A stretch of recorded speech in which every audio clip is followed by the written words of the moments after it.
In 1925, na cidade de Dayton, Scott, jovem mestre, aceitou o vão. A lei Bator dizia que não se podia ensinar que o homem veio do animal.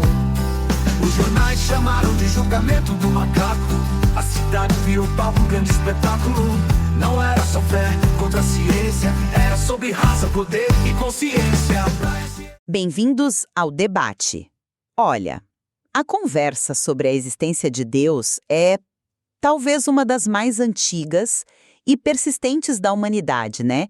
É um campo onde a fé e a razão frequentemente colidem. E dentro dessa discussão toda, a aposta de Pascal se destaca como um argumento bem pragmático. Acreditar em Deus seria a escolha mais lógica, não por uma prova, mas pelas consequências eternas. Exato.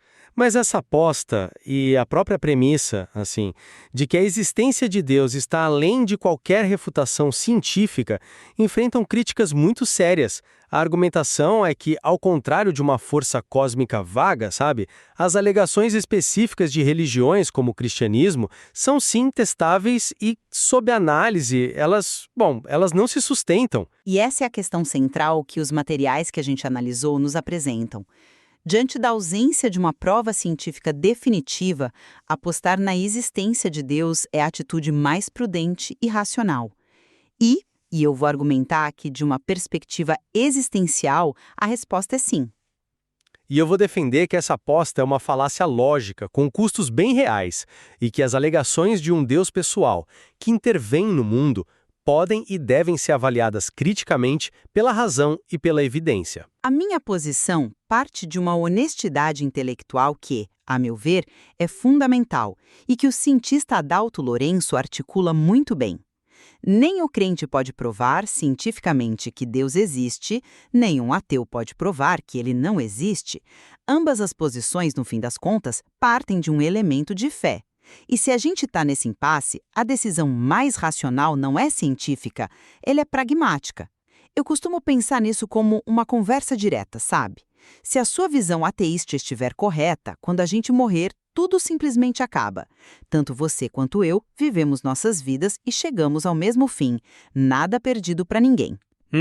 Agora, se a minha visão estiver correta, eu morro e encontro uma felicidade eterna, enquanto quem não acreditou se depara com um problema, e um problema sério. Nesse sentido, a minha posição é simplesmente melhor. Ela oferece um ganho potencialmente infinito, sem nenhuma perda real na morte, enquanto a descrença não oferece ganho algum e arrisca uma perda infinita. Entendi. Mas eu vejo a questão por um ângulo completamente diferente. Essa afirmação de que Deus não pode ser refutado é, na minha opinião, uma cortina de fumaça. E o pesquisador Jorge Guerra Pires é muito preciso nesse ponto. Ele distingue, por exemplo, o Deus de Spinoza, que é basicamente a natureza, um princípio impessoal, onipresente, que não age, não julga, não ouve preces. Esse conceito, sim, é infalsificável. É como tentar refutar a própria existência. Certo. Mas o Deus cristão, o Deus da aposta, não é essa abstração. É um Deus pessoal, que supostamente age no mundo, responde orações, cura doentes, realiza milagres, se comunica por textos sagrados. Cada uma dessas alegações é uma hipótese testável, e quando a gente testa, elas falham de forma consistente.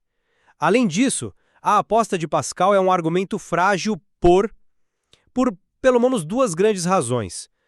Primeiro, ela ignora completamente os custos da crença nesta vida. Não é uma aposta gratuita. Implica submissão a dogmas, restrições e até um custo psicológico. Segundo, e talvez o mais devastador, é que a aposta apresenta um falso dilema. Ela só considera o Deus cristão e o nada. E as milhares de outras religiões? E se o Deus verdadeiro for Tupã, ou Alá, ou Vishnu, a aposta no Deus cristão seria tão inútil quanto a descrença.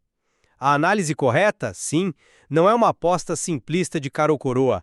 Ela exige uma abordagem de probabilidades. Você levanta o ponto dos custos, mas essa é uma visão muito particular. Para milhões de pessoas, a vida de fé não é um custo, mas um ganho imenso aqui e agora. Ela oferece um propósito que transcende o cotidiano, uma comunidade de apoio, um código moral que, bom, para muitos é a base de uma vida mais feliz e significativa. Você está tratando a fé como uma transação comercial, mas ela é uma questão existencial. A aposta de Pascal não busca ser uma prova científica, ela é um guia para a decisão quando a ciência, por sua própria natureza, se cala diante do metafísico. Se ambas as visões de mundo podem levar a uma vida satisfatória, mas uma delas, e apenas uma, abre a porta para a felicidade eterna, como não considerá-la a escolha superior? Mas é aí que eu discordo fundamentalmente. A ciência não se cala, ela testa as alegações que são feitas sobre o mundo físico. E as religiões fazem muitas alegações sobre o mundo físico. O ônus da prova, como a gente sabe, recai sobre quem faz a afirmação extraordinária.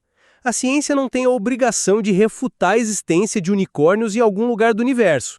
Quem alega que eles existem é que precisa apresentar a evidência. Mas vamos entrar no terreno de Pascal, que era um matemático brilhante.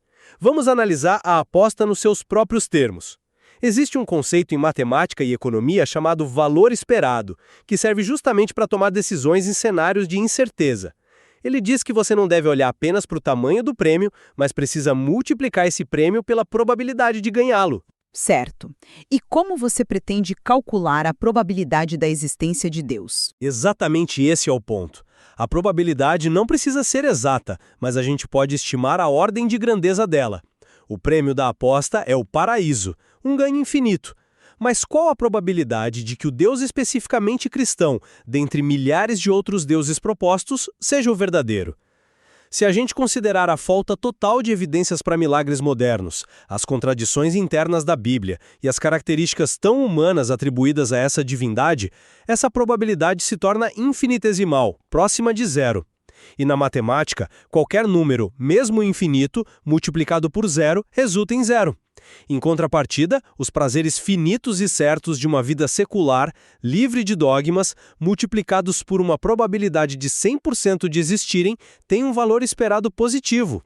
Matematicamente, a aposta não se sustenta. Entendo o raciocínio de verdade, mas essa aplicação da matemática a uma questão de fé e infinito é, na minha visão, uma falha de categoria. É como tentar medir o amor com uma régua. Sabe, a razão humana tem limites. E o próprio Pascal, como você disse, um gênio da matemática, sabia disso. A fé não é uma equação para ser resolvida. A aposta não é um argumento para o intelecto calculista. É um argumento para a vontade, para o coração.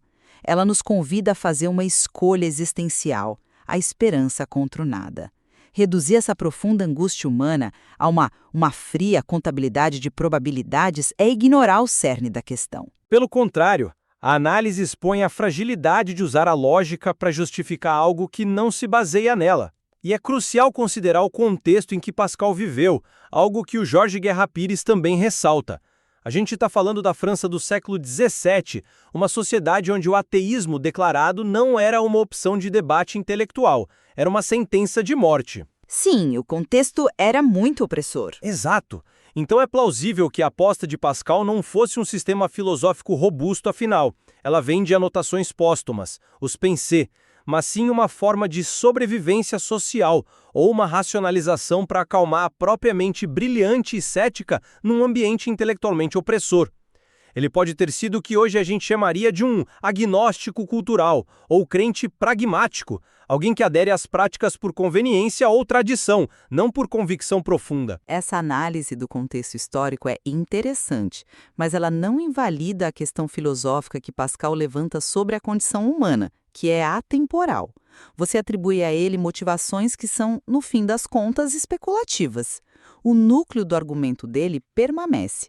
A nossa condição é de incerteza fundamental sobre as questões últimas, e mesmo assim, somos forçados a viver e a fazer escolhas. A aposta não é sobre provar Deus, é sobre qual caminho seguir diante da dúvida. Ele argumenta que o caminho da fé é o único que oferece uma recompensa que pode transcender a nossa finitude. Mas esse caminho tem consequências. A aposta simplifica demais o que significa acreditar. Não se aperta um botão e se passa a ter fé. Você adere a um sistema completo com regras, rituais e visões de mundo que frequentemente entram em conflito direto com o conhecimento científico. Veja o caso da teoria da evolução. A adesão a uma leitura literal de textos sagrados leva ao que o Pires chama de aposta da ignorância do divino, onde a religião é usada para preencher as lacunas do nosso conhecimento. Isso se torna uma aposta perdedora, porque a ciência, historicamente, continua preenchendo essas lacunas. Além disso, você diz que minhas suposições sobre Pascal são especulativas, mas ignora os custos históricos bem documentados da fé que ele propõe. A história do cristianismo, com suas cruzadas, inquisição, guerras religiosas, não pode ser simplesmente posta de lado ao se pesar os ganhos da crença. Isso tudo faz parte do custo da aposta. A escolha não é entre algo bom e nada. É entre uma vida baseada em evidência e humanismo versus uma aposta em uma entre milhares de propostas religiosas concorrentes, cada uma sem evidências suficientes para se destacar das outras. No final, a discussão parece nos trazer de volta ao ponto de partida. Na ausência de certeza científica que nós dois concordamos ser inatingível, a fé continua a ser uma escolha pessoal e, para muitos, profundamente racional. O argumento pragmático de Pascal de que é melhor apostar na existência de Deus, considerando o ganho potencial eterno contra a aniquilação, continua sendo uma reflexão poderosa sobre risco e recompensa nas questões mais importantes da vida. É uma escolha que oferece esperança e significado diante do grande mistério. Por outro lado, a análise crítica que a gente fez hoje revela a aposta de Pascal como um artifício lógico com falhas bem significativas. Ela desconsidera a probabilidade, subestima os custos reais da crença nesta vida e ignora a vasta multiplicidade de religiões, apresentando um falso dilema. Quando as alegações específicas de um Deus que intervém no mundo são examinadas, elas se mostram carentes de evidência. Portanto, uma escolha igualmente racional, se não mais, é viver uma vida plena, guiada pela razão, pela empatia e pelas evidências que temos, em vez de apostar numa proposta de baixíssima probabilidade com consequências tão significativas, tanto pessoais quanto sociais. A complexidade e as nuances que exploramos aqui apenas reforçam o valor de se considerar múltiplas perspectivas sobre um tema tão fundamental. E certamente há muito mais a ser explorado nos materiais sobre essa intersecção entre fé, razão e as escolhas que definem nossas vidas.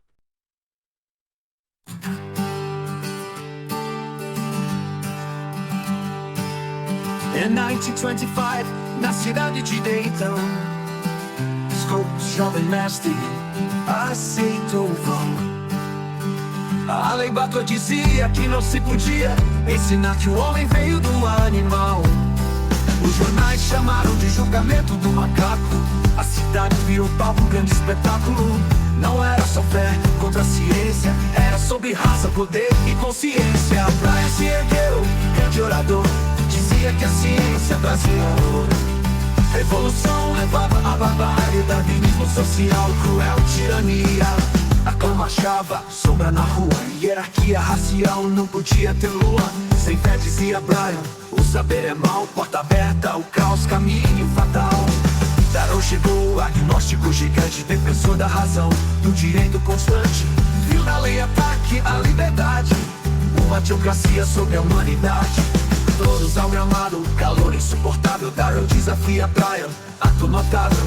Pergunta sobre Noé, show sua criação. 6 dias de dilúvio era a interpretação.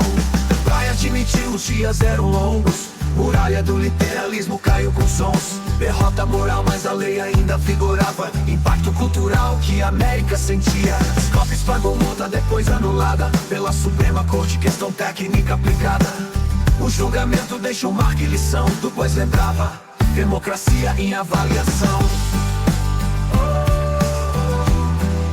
Avaliação.